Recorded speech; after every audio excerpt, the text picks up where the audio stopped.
This is the Action Movie Guys podcast, bringing you action movie reviews from across the decades, plus box office numbers and insight like never before. And now, your hosts of the Action Movie Guys podcast, Alex and Nate. Welcome, everyone, to a brand new episode of the Action Movie Guys podcast, episode 133. We're continuing our Superman franchise. Now we're tackling 1983, the year that I was born, with Superman 3. I'm your host, Alex Figueroa, and my co-host is Nate from Nateflix Reviews. All right, Nate, how long has it? Well, you never seen the movie, so let's just skip over years. Yeah, let's just skip over you. The last time I seen this movie again is when I purchased the Fortress of Solitude version of Superman. I just can't wait to sit down and review this movie. Now, the question a lot of people are going to say is this movie better than part 2? Because, of course, when you get a third one, right, how can it be better than the sequel before? Well, we're going to give you guys our thoughts on that. Is it better than 2 or 1? Maybe. Maybe. But let's get right into some box office numbers for the 1983 Superman 3. Here we go. Domestic, $59 million.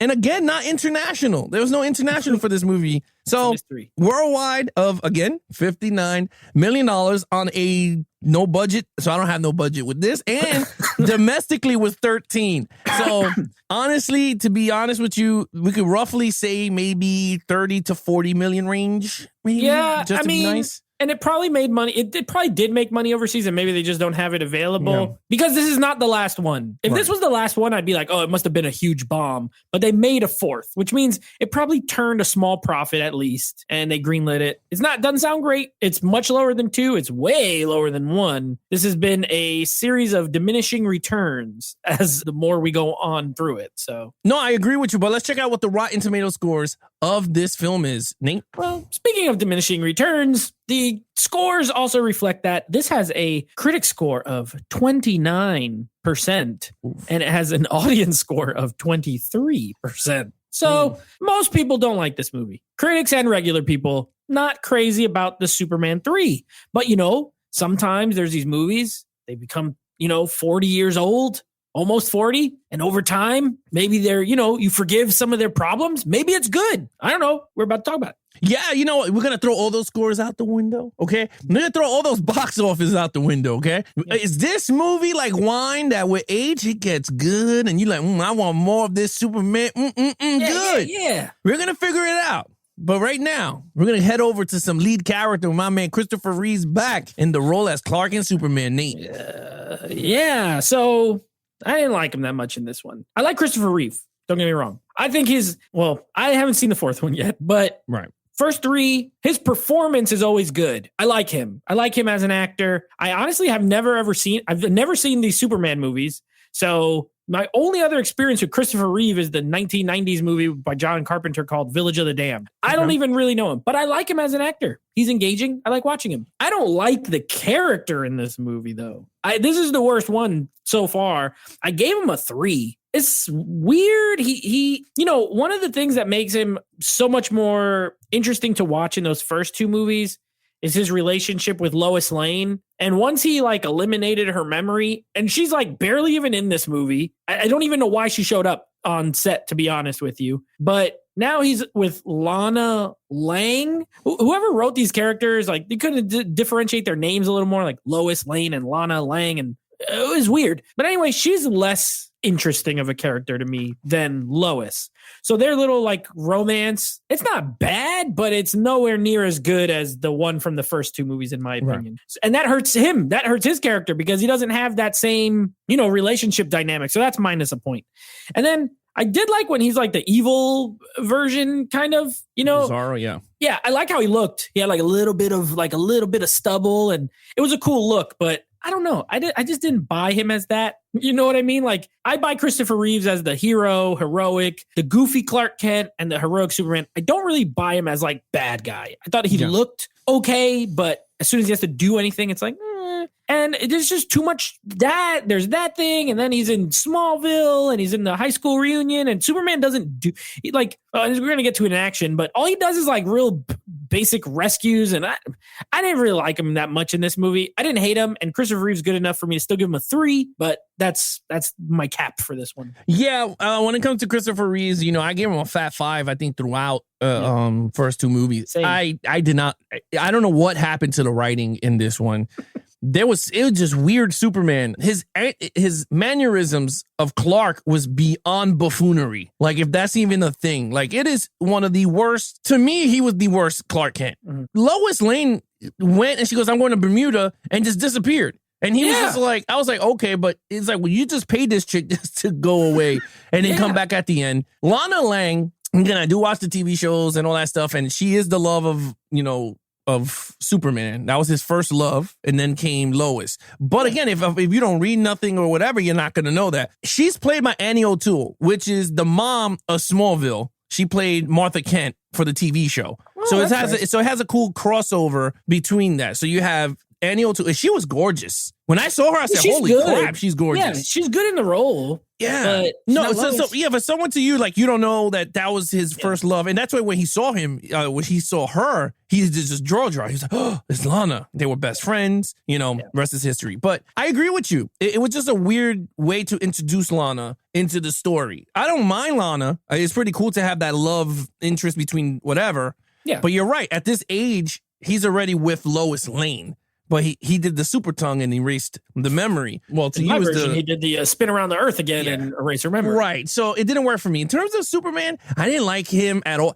I felt like Superman was so watered down in saving people, but I liked him when he was bad. He was just like, I don't care. He's drinking in the bar and he's busting glass. And I was like, in the mirror. And for me, that was my most memorable part of the movie is when he's at the bar and he's just hitting peanuts and it's just like shattering glass. But we'll talk about more into that. Look, with that said, I gave him a 3. I thought he was good, and I liked him because I liked him bad and good, and Christopher Reeves is such a diverse of an actor that you kind of felt all 3 characters, whether he's Clark, Superman, and Bizarro Superman. Like, he had the 3 mannerism. Like, it worked for me. Okay, main villain. 2. Give him a big old 2. First of all, there's too much villains. This was already the beginning of let's get as many different type of bad people as we can, right? But the main villain is this guy. He's like a tycoon. Corporate.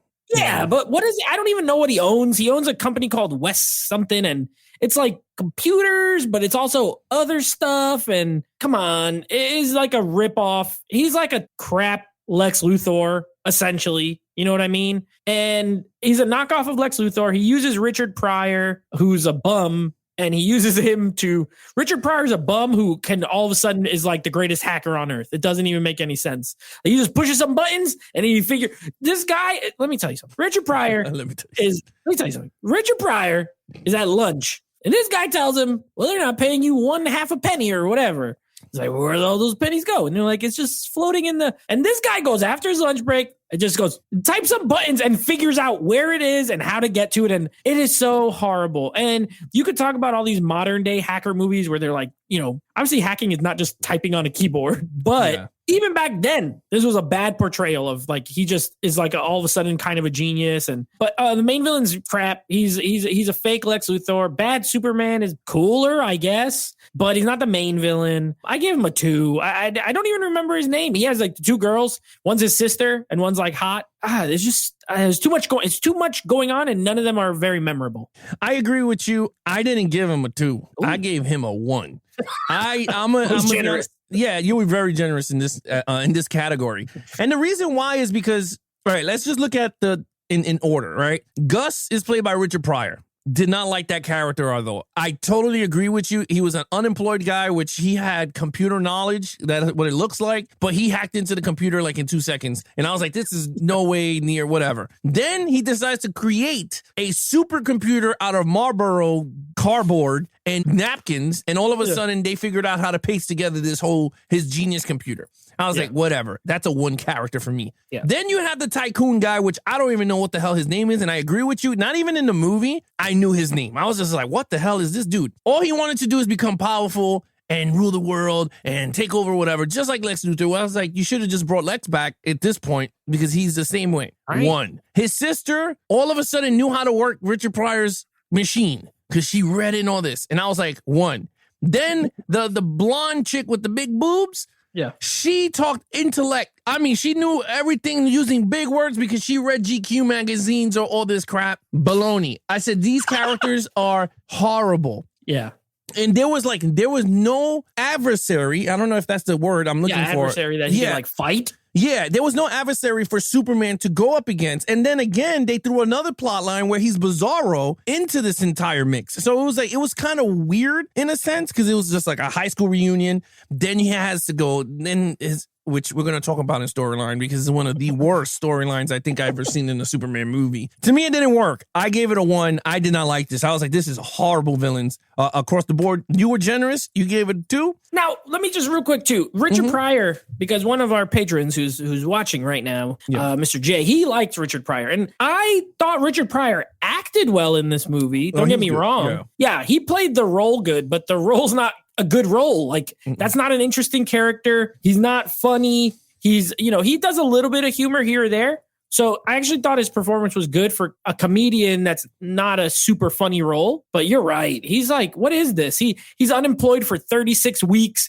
He works in a fast food restaurant. But he is also the greatest hacker on earth and can figure everything out in 2 seconds. And I'm like, come on, this is so stupid. All right. Yeah. What's the next one? The next one is action scenes. 2. I give it a 2. And the only reason I didn't give it a 1 is because at least there's some action, but it's this. I don't like these Superman movies. I'm not going to lie. I haven't seen 4 yet. I'm calling it right now. I don't think I'm going to like it. They stink. There's no excitement in these movies. Like, there's old movies from the 70s and 80s that I watch that have excitement in them. You know what I mean?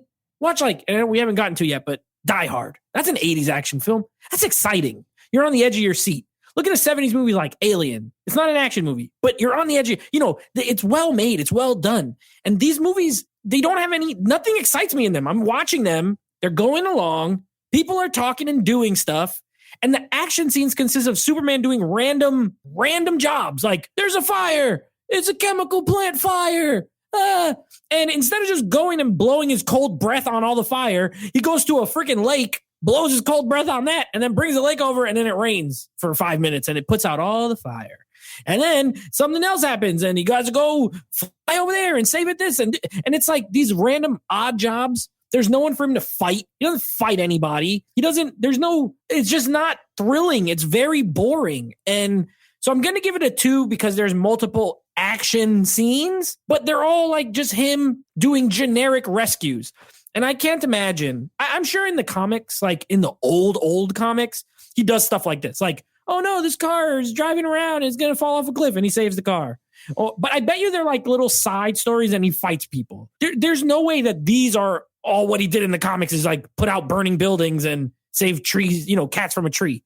So I don't really like it. I'm going to give it a 2. Again, maybe generous, but it's not good. I don't like it. Yeah, look, dude, you're not the only one. I gave it a 2 also. The action sequences, there was no action sequence. Now, the fight between him and Bad Superman, to me, is the best fight in the entire movie. And I thought it was actually really well done between having capturing Clark as Christopher and then him playing the bad guy in the same scene. I thought it worked very well. And I was like, okay, this is pretty cool. I could go behind it. I wanted to see Superman versus Superman because I thought that would have been more climactic. Like, oh man, you got the good versus evil. He's punching him and they're flying all over the place, but they didn't go down that route. But I kind of understand it was like his inner demon.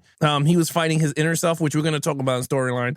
But that to me was the most action we got into this movie. At the end, he fights this robot, which was kind of horrible. It was horrible, but we're gonna talk about that at the storyline wise. Then he's flying against these missiles while the guy's playing video games, and I was like, this is. And I kind of noticed a trend here with Superman. Everything has to have missiles in the movie. Yeah, right. This is the third movie where there's some sort of missile that he goes and flies and catches. Yeah, it's something with missiles. I agree with you. There's burning fire. Someone is falling off a high rise. A bridge is about to collapse. Yeah. Like that's like the only. And again, maybe I don't know in the real world how many times stuff like this is happening, but I agree. These Superman movies, as a fan, I like Christopher Reeves. To me, he is the poster child of Superman. We all agree he looks like him. It is what it is. But these movies are not as what I remember growing up as fun. Like they're just like not that type of film for me to go, oh man, I could watch this again next week. To me, this is going to be buried with my other superhero movies that I'm never going to touch because it's not good and it's not entertaining. Like this is not an entertaining film. And we'll talk about it more into the overall. But yeah, for me, action, lackluster, number 2 across the board, storyline. So I knew I wasn't going to like this movie where the opening scene is like a freaking Mr. Magoo cartoon. Mm-hmm. Where like all these people are just like blundering around and like the guy can't see and he thinks he's running with his dog and he falls in a hole and then he bumps into the other guy and it goes for like 5 minutes long of all these people having these little weird accidents. And then Superman shows up to make sure that, he's saved somebody. And they're like, oh, did you see Superman? And I'm like, I'm not going to like this. Then they go to the Daily Bugle, right? That's the Planet. The Daily Planet. What's Bugle is Spider-Man. The Daily Planet. The Daily Bugle. He goes to the Daily Planet. Well, we're doing Spider-Man later this year. I already got it in the brain. The Daily Planet. I bet you'll say Daily Planet on that one. That's the Daily Planet. J. Jonah Jameson. And he goes to Mr. Jameson's office and he's like, all of a sudden, Lois is there and she has a bikini and she's like, I'm going to Bermuda. It's like, really? So she's not in this movie? So that's another point where I was just like, oh, well, I like her. I like Margot Kidder as Lois Lane. I like their dynamic, even though I think she's weird and then she does weird stuff. I like her. And now she's gone. And when we get more Jimmy time, who wants to hang out with Jimmy Olsen? Nobody wants to. He gets a bigger role for God knows why. Then he goes to Smallville and it's just it's boring. Like, let's call it what it is. It's boring. He goes on a picnic. He goes to a high school reunion. Richard Pryor goes there. Of course, the only small power plant they could figure out is from Superman's hometown, and he happens to be there at the same time. Everything's convenient. I'm glad you mentioned all the stuff in the villain part because I was going to say that here. So everything you said, apply it here. Everything's so convenient. This person knows how to do this, and this person just knows how to do that, and this one knows how to do this because they just know. And I hate movies like that. I hate them. There's no reason given why these people do this. Even the Lana stuff, like I could tell they knew each other in high school. I would never known that was like his first big like love of his life, or maybe he had a crush on her, or maybe they dated because all they talk about is like, oh, hey, it's you. And she dated some other guy, like the football captain Brad or whatever. Wilson, yeah. So it's like, well, so he just liked her from afar, I guess. Yeah. And, it's, I gave it a 1. I didn't really like it. I think it's bad. It's not entertaining to me, and I was mostly bored. Well, don't worry about it, my friend, because I gave it another fat 1. It's not a good storyline. It's a boring ass storyline, and it's a boring ass storyline. I just repeated myself because it is horrible. And you're right. The beginning of the movie, I thought I was watching a Naked Gun movie with the chick with the big boobs is walking, and then all of a sudden people can't walk, and the guy was blind, and he's painting. He can't tell he's not holding a dog, and he's holding a freaking machine. Oh my God. It's it's really horrible. And I agree with you. Once I saw that, I said, what am I watching? It's like, here we go. But it's like the chain of events. Then they're giving away which was pretty funny. They were giving away a trip to Africa, and then during Africa, those people that won got hit with boulders because the anomaly was happening. So it was so stupid. Yeah, the weather thing. And let me just tell you about this Richard Pryor guy. Okay, Gust. Okay. So, again, another movie where people figure out kryptonite. Now, the difference between this is they make kryptonite and it says an unknown chemical, and Richard Pryor looks at his stupid cigarette and he puts tar, and that's all of a sudden what gives Superman to become bad was the element of tar. And then they manufactured kryptonite. Again, buffoonery at its best in writing, because it's like, first of all, kryptonite should be somewhere around here. Lex Luthor had a rock of it, but no, they decided to go synthetic kryptonite, which I don't even know if that's even possible, but they just even made it. They took some elements because they just scanned, my man Gus's computer wizardry, scanned the galaxy and figured out the minerals of what made kryptonite. And at the end, it said unknown. And he went, wait a minute, I'm just going to throw tar up in this piece and see what happens with Superman. And all of a sudden, Superman becomes bad. He's hitting it on Lana. I was like, oh boy, here we go. And it just I'll felt save him weird. later. The people on the bridge, I'll save him later. Yeah. Like, look, he's so bad. Look how bad he is. Yeah. And I was just like, oh my God. To me, that was stupid. Now, let's just get to the computer part because this is that computer thing could find the weakness of everyone, figures out kryptonite, right? Which I'm like, oh, wait, so how did they get the elements of kryptonite if it doesn't know the unknown origin? But apparently the computer did and hits him with it. It is the most worst final act of a movie that I think I've ever seen in terms of a superhero. There's a lot of bad superhero movies with final acts, but this one hits the cake, bro. It is freaking horrible that Superman has to put acid behind his back and the computer scans him and goes, it's just acid. And then he starts sucking him into the computer and then is exploding like the slime from Ghostbusters 2, the mood slime. Yeah. And I'm like, this is horrible shit that I'm sitting through. And I'm not lying. It is horrible. And it's bad. And this is storyline. This is the worst storyline. We got like 3 storylines in one movie that did not need to be in the movie. Yeah. It just did not work for me. I gave it a 1. You gave it a 1. This overall. This crap is, I'll just go to overall. This is like a collection of randomness. Yeah. None of this movie feels like one movie. It doesn't feel like a story told from beginning to end. It feels like a collection of little ideas that the writers had, and they just put them all in. They didn't streamline it. Nothing develops from one thing to the next. Stuff just happens. People just go places and they just say words. It's not coherent. Like there's no storyline. Superman 2, which I didn't love, but it had a storyline. It had a beginning, a middle, and an end. You know, now whether I liked it or not is different, but it had a beginning. This doesn't have a beginning, middle, or end. This is just one big middle. You know what I mean? Because there's a third movie, so there's no intro scenes really, and it just happens. Stuff happens, and then it's over. And I hate movies like that. The only reason I didn't give the whole thing a 1 is because Christopher Reeve did a good job. You know what I mean? And there was a little bit of action. As much as I just said I didn't love it. At least I like the fire scene. I thought it looked cool. When he flies over with the big lake thing, and and Richard Pryor gave a good performance for a bad role. So I'm going to give it the softest, just absolutely most jiggly 2. This is barely hanging on. This is like Jell-O that's almost melting 2. It's barely a 2. It's hanging on by the skin of its teeth. If I ever watch it again, which I won't, it would probably be a 1. But we'll leave it at a 2 for now. I didn't like it. Well, you know what? My Jell-O melted because that shit is a 1. It's a horrible back to powder. Yeah, it's a horrible movie. This is I'm never watching this again.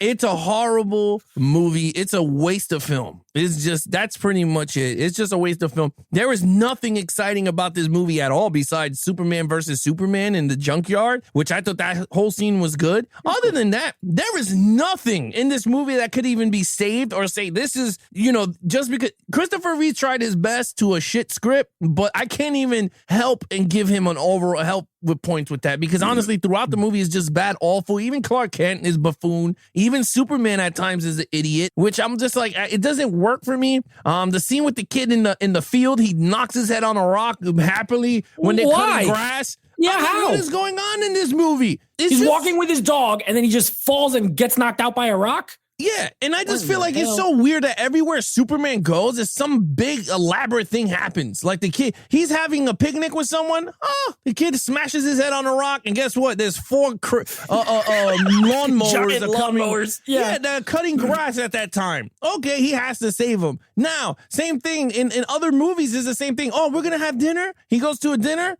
A terrorist plants a bomb in the building. He's like, I'll be right back. I gotta go do something. Remember, even in this, when he was the bad Superman and the girl calls Lana, she's like, there's a bus. It's on a bridge. They're hanging off the ledge. You're telling me in this little small town, just all this calamity always happens. That's what I'm talking about. It's convenient. It's ridiculous. And he has super hearing, so he can hear this shit. He just blocks it. He wants to eat home meal from Lana, but no. They has to get calls like, hey, you gotta get, look, it does not work for me. This movie is just straight up bad. Richard Pryor this is one of the most miscasted villains in this movie. Again, I like Richard Pryor. I think he's a great comedian, funny actor with the comedian. But this movie, this role is like throwing Kevin Hart in a Man of Steel movie, and he's like, I'd say don't take too many jokes. Yeah, and he's a computer genius and figures out kryptonite's unknown origin. It's tar from his cigarette. That's a good. What? Imagine if like Superman Returns, which we're gonna get to in two weeks. Yeah. What if they had like Eddie Murphy come in?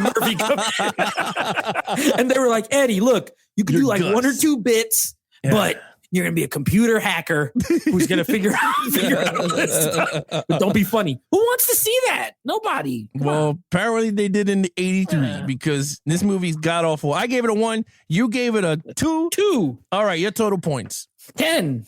A 10 out of 25. When we started this endeavor, I was looking forward to it because I haven't seen some of these movies. But I've led with, I don't like Superman. And none of these movies are helping me like Superman. I think he's the worst of the big famous superheroes. I think he's the worst. And these movies prove it. Well, they had no ideas back then. Maybe they get better, but I hate them. 10. Mine's is an 8. It's pretty low. I think it's one of the lowest we did so far in the entire show. It doesn't go sub 10 too often. Yeah, we don't go below 10. But one thing I will say is I agree with you on one point. I kind of understand why I enjoy more Batman movies than Superman movies. But again, in fairness, because I don't want to be like, play devil advocate right now. Sure. There's not much Superman movies. For some reason, he does like one movie and then like every 8 years from now, they come out with another movie. So it's not like where they pump more and more. Yeah, we're doing 7, but if you look at the timeline between the final Superman, The Quest for Peace to